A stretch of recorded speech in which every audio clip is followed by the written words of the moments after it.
Biscoff Easter roll. Hierdie rol kan jy maak met enige koekies waarvan jy hou. Ek het natuurlik Biscoff gebruik. So jy maak 1 pakkie koekies fyn, gooi dan by 1 blik kondensmelk, en dis waar die fun part staan. Dan gooi jy by waarvan jy hou. En omdat dit Paasfees is, het ek mini eggs bygegooi en marshmallows. Miskien bietjies te veel marshmallows, maar julle, die eindresultaat.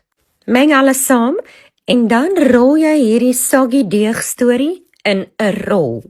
Jy kan hom of net so rol en hom in die yskas sit. Ek het myne eers 'n bietjie afgekoel en toe het ek hom met klapper gerol.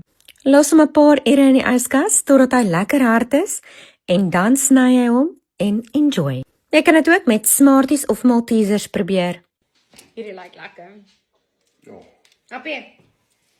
ek wil my eerste keer.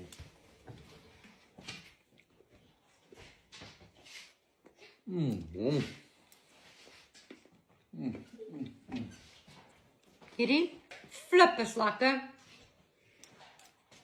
Alright, Appie.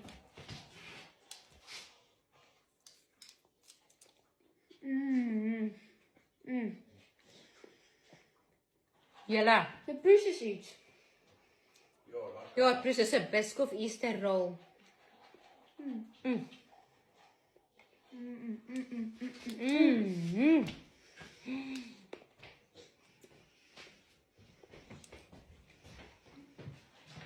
Happy. Hierdie proses nog. Oh my word.